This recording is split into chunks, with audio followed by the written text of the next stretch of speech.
Le cabinet de l'Union a approuvé le projet de loi sur l'immobilier, réglementation et développement, en juin 2013.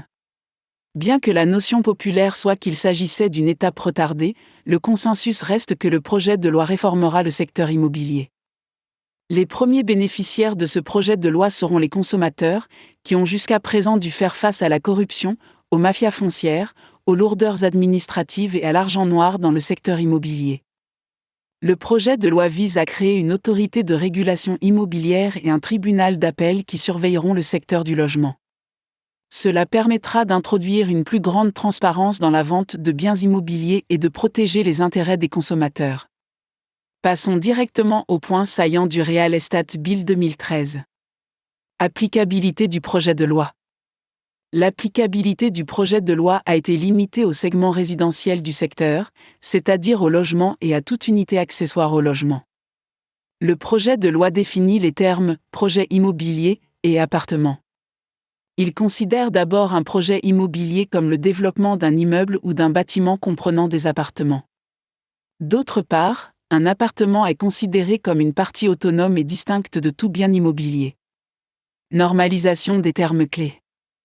Outre la définition des deux termes clés que sont le projet et l'appartement, le projet de loi uniformise la signification de divers autres termes populaires et importants, à savoir la surface de plancher, les parties communes, le prospectus, la publicité, etc.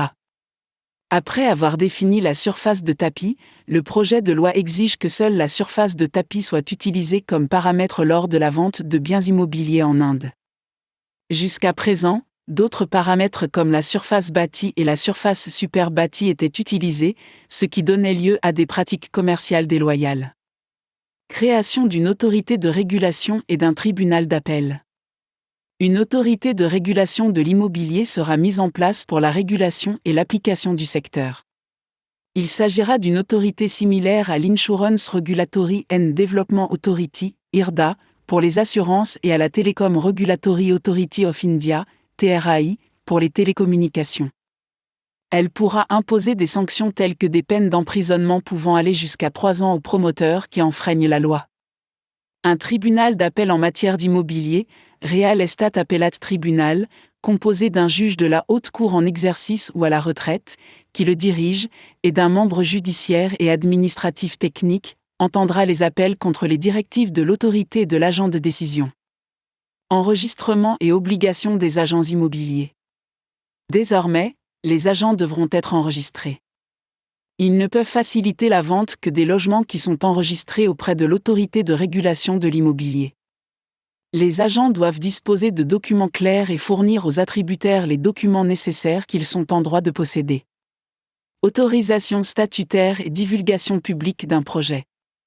Les promoteurs devront obtenir toutes les autorisations légales des autorités de réglementation avant de lancer un projet. Les autorisations devront être soumises à l'organisme de réglementation et publiées sur un site web avant le début de la construction. La divulgation publique de tous les détails clés du projet est également rendue obligatoire.